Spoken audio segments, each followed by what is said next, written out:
Hey everybody, long time no video. It's been forever since I've made a video, it seems like, but today I'm going to divulge a few of my loads that I actually use in competition and practice as well, for both long backup shots, as I've noted in some of my other videos, and my line loads. So let's get started with the line load. Let me set the camera down here. First off,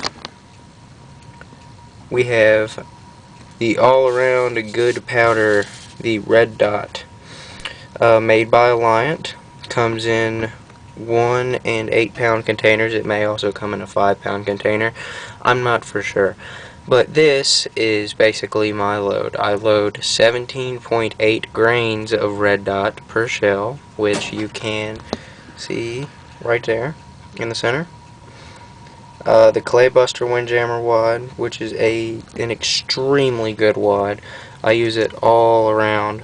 This is good for 16s, 27-yard line, modified choke, improved modified choke, full choke, extra full, whatever. This is a great wad, 8-pedal design, got a good column. The base. This is made by many companies, Downrange, Winchester, Claybuster. I just prefer to use the Claybusters. I mean, they're cheaper if you ask me, but it's the same quality. The Remington Nitro STS and Gun Club hull. Great hull. As before I mentioned in my other video about how the Winchester AA was the best hull, I have soon to change my mind on that. I have had reports of the base wad coming out of the Winchester hull and lodging itself halfway down the barrel. Then the shooter loads another shell, shoots, and voila, you have a knot in your barrel officially.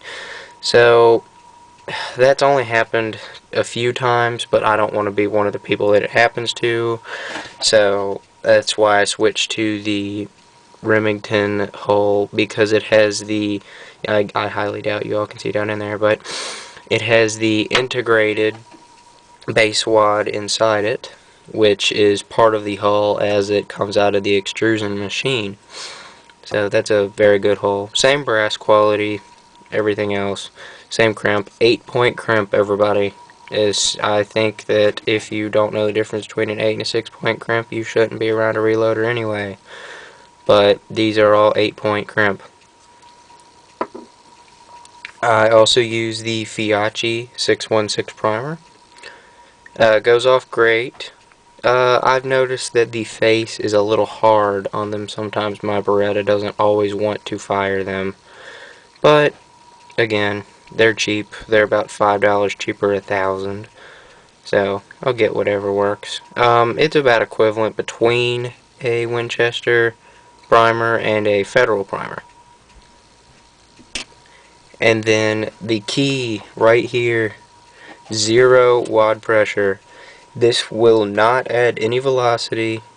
This will only help the recoil. More wad pressure means the wad compresses the powder more, therefore it takes more to break it loose from the actual bottom of the shell.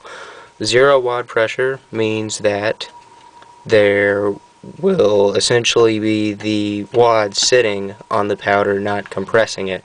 Therefore, a up to 1/4 to 1/3 recoil reduction. I've always loaded like this, and I will always continue to load like this. I have loaded this way with 0 problems. I do not know what anybody else is going to say. Oh, maybe your wad pressure the wad pressure doesn't change velocity and it changes this and that. No, I'm happy with what I have right now. 1 1/8 ounce of 7.5 shot, which is great. 7.5s, you can use 7.5s, 8s, 9s, whatever. Of course, I just use 7.5s everywhere. Sometimes I may switch up to 8s. I never use 8.5s. I may switch up to 8s for 16 yard. So that, oh, never mind, hold on. Well, I do not have a velocity yet for this load, but here's my calculations for creating the velocity on this load. I'm just going by what the Alliant reloading book states over here, which just happens to be all these loads.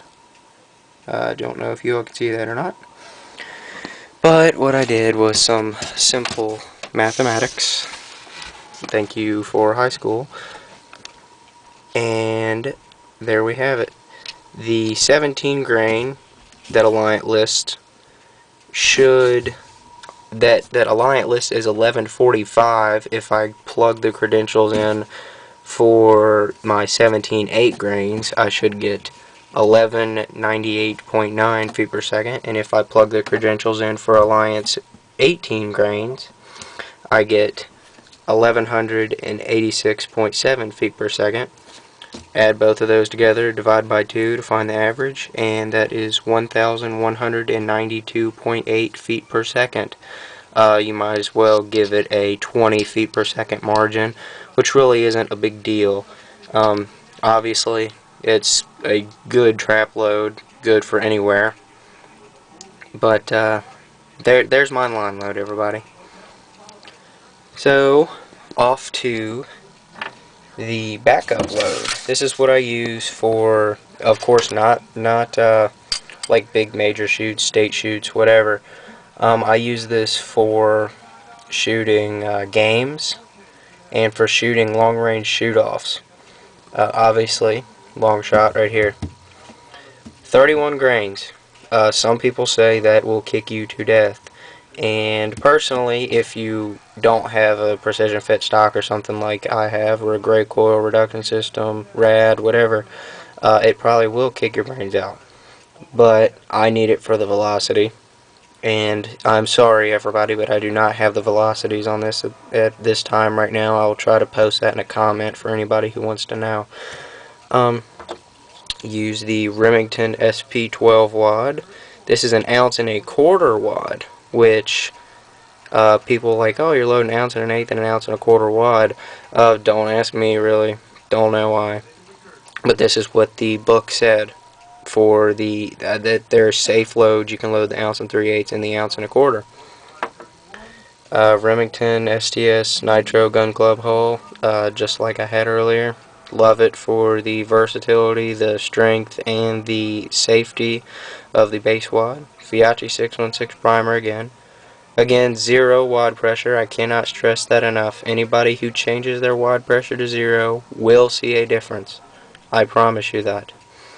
And I use 1 3/8 ounces of number 6 shot. Sometimes in the winter I switch to number 5s, but the number 6s work extremely well from great yardages. Well, this just about concludes my video for secrets of reloading my shells.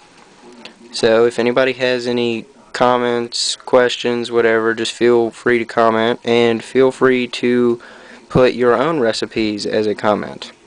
Thank you. Remember to subscribe, and I will have more videos up soon.